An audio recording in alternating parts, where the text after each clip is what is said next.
ಚಿಕ್ಕದು hi hello everyone, ಎಲ್ಲರೂ ಹೇಗಿದ್ದೀರಾ? ಹೇಳಿದ್ನಲ್ಲ ನಿನ್ನೆನೆ ಶಾಪಿಂಗ್ಗೆ ಹೋಗಬೇಕು ಅಂತ ಹೇಳ್ಬಿಟ್ಟು ಸೊ ಚಿಕ್ಕಪೇಟೆಗೆ ಬಂದ್ವಿ. ಸೊ ಕಾರ್ನ ಇಲ್ಲಿ ಪಾರ್ಕ್ ಮಾಡಿಬಿಟ್ಟು ಚಿಕ್ಕಪೇಟೆ ಕೆಳಗಡೆ ಅಂಡರ್ಗ್ರೌಂಡ್ರಲ್ಲೇ ಇದೆ ಫ್ಲವರ್ ಮಾರ್ಕೆಟ್ ಇದ್ರ, ಸೊ ಅದ್ರ ಕೆಳಗಡೆ ಪಾರ್ಕಿಂಗ್ ವ್ಯವಸ್ಥೆ ಕೂಡ ಇದೆ. ಅಲ್ಲೇ ಕಾರ್ ಪಾರ್ಕ್ ಮಾಡಿಬಿಟ್ಟು ಇಲ್ಲಿ ಮೇಲೆ ಹೋಗೋಣ ಅಂತ ಹೋಗ್ತಿದೀವಿ. ಈ ಪಾರ್ಕಿಂಗ್ ವ್ಯವಸ್ಥೆ ನೋಡಿ ದ ಬೆಸ್ಟ್ ಅನ್ಕೊಂತೀನಿ. ಬಿಕಾಸ್ ಬ್ಯಾಂಗ್ಳೂರ್ ಚಿಕ್ಕಪೇಟೆ ಅಂತಂದ್ರೆ ನಮ್ಗೆ ಎಲ್ಲೂ ಸಿಕ್ಕಲ್ಲ ಪಾರ್ಕಿಂಗು. ಅದರಲ್ಲಿ ಇವಾಗೆಲ್ಲ ಹೊಸದಾಗಿ ಓಪನ್ ಆದಂಗಿದೆ, ತುಂಬಾನೇ ವ್ಯವಸ್ಥೆ ಚೆನ್ನಾಗಿದೆ. ಸೊ ನಮಗೆ ಇದು ಈಸಿ ಅನಿಸ್ತು. ನಮ್ಗೆ ಹೋಗಿದ ತಕ್ಷಣ ಸಿಕ್ಕೋದೆ ತರಕಾರಿ ಮಾರ್ಕೆಟ್ ಮತ್ತೆ ಫ್ರೂಟ್ಸ್ ಮಾರ್ಕೆಟ್ ಸಿಗುತ್ತೆ. ಸೊ ಅಲ್ಲಿಂದಾನೇ ಹೋಗ್ಬೇಕು. ಅದಾಗಿದ ತಕ್ಷಣ ಫಸ್ಟ್ ಹೋಗಿದ ತಕ್ಷಣ ಸ್ಯಾರಿ ಶಾಪಿಂಗ್ ಮಾಡೋಣ ಅಂತ ಸ್ಯಾರಿ ಶಾಪ್ಗೆ ಹೋಗಿದ್ದು.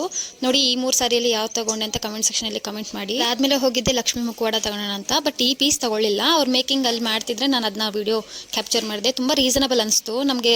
ರಾಜಾ ಮಾರ್ಕೆಟ್ ಹತ್ರ ಒಳಗಡೆ ಎಂಟ್ರಿ ಆಗ್ತಿದ್ದಂಗೆ ನಾವು ಫಸ್ಟ್ ಹೋಗ್ಬಿಟ್ಟು ಲೆಫ್ಟ್ ತಗೊಂಡ್ರೆ ಸ್ಟಾರ್ಟಿಂಗ್ ಅಂಗಡಿನೇ ಇವ್ರದ್ದು ಕಾಣಿಸುತ್ತೆ.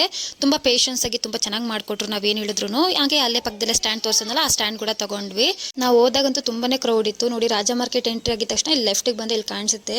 ನೋಡಿದ್ರ ಎಷ್ಟು ನೀಟಾಗಿ ಚೆನ್ನಾಗಿ ಮಾಡ್ಕೊಟ್ಟಿದ್ದಾರೆ ಅಂತ. ನಮಗಂತೂ ತುಂಬಾ ಇಷ್ಟ ಆಯಿತು. ನಾವು 1 ಪೀಸ್ಗೆ ಅಂತ ಹೋಗಿ 3 ಪೀಸ್ನ ಕಲೆಕ್ಟ್ ಮಾಡ್ಕೊಂಡ್ವಿ ಅಲ್ಲಿ. ಡೆಫಿನೆಟ್ಲಿ ಆ ಶಾಪ್ನ ಒಂದ್ಸರಿ ವಿಸಿಟ್ ಮಾಡಿ, ನಿಮ್ಗೆ ತುಂಬಾ ರೀಸನಬಲ್ ಆಗಿ ಸಿಗುತ್ತೆ. ಅದಾದ್ಮೇಲೆ ಸ್ಟ್ಯಾಂಡ್ಸ್ನ ತಗೊಂಡು ಅಲ್ಲಿಂದ ಕ್ಯಾರಿ ಮಾಡೋದು ಇದೆಯಲ್ಲ, ಆ ರಶಲ್ಲಿ ಮಳೆ ಬೇರೆ ಫುಲ್ ಕೊಚ್ಚೆ, ತುಂಬಾನೇ ಕಷ್ಟ ಆಯಿತು.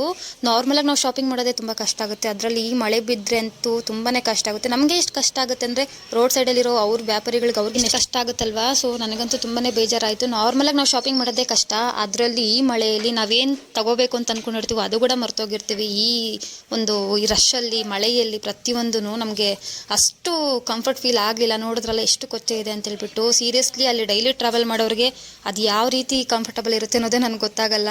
ನೋಡ್ತಿದ್ದೀರಲ್ಲ ಪ್ರತಿಯೊಂದು ಅದಕ್ಕೆ ಕ್ಯಾಪ್ಚರ್ ಮಾಡ್ತಿದ್ದೀನಿ. ನೋಡಪ್ಪ ಇಷ್ಟು ಕೊಚ್ಚೆ ಇದೆ ಅನ್ನಂಗೆ. ನಮಗೆ ಈ ಥರ ಫೀಲ್ ಆಗ್ತಿದೆ ಅಂದರೆ ಅವ್ರಿಗಿನ ಎಷ್ಟು ಫೀಲ್ ಆಗಿರಲ್ಲ. ಬಟ್ ಏನೂ ಮಾಡೋಕ್ಕಾಗಲ್ಲ, ಸಂಪಾದನೆ ಬೇಕು ಅಂದರೆ ಎಲ್ಲನೂ ಕಷ್ಟ ಸುಖ ನೋಡ್ಕೊಂಡು ಹೋಗ್ಬೇಕು. ಅದಾದ್ಮೇಲೆ ನಮ್ಮ ಯಜಮಾನ್ರ ಜೊತೆ ಸ್ವಲ್ಪ ಫನ್ನಿ ಕ್ವೆಶನ್ಸ್ ಕೇಳ್ಕೊಂಡು ಆಟ ಆಡ್ಕೊಂಡು ಅದಾದ್ಮೇಲೆ ಮುಗಿಸ್ಕೊಬಿಟ್ವಿ. ನಮ್ಮ ಶಾಪಿಂಗ್ ಎಲ್ಲಿಗೆ ಮುಗೀತು ಅಷ್ಟೇನೆ ಇವತ್ತಿನ ವಿಡಿಯೋ. ಅಷ್ಟೇ.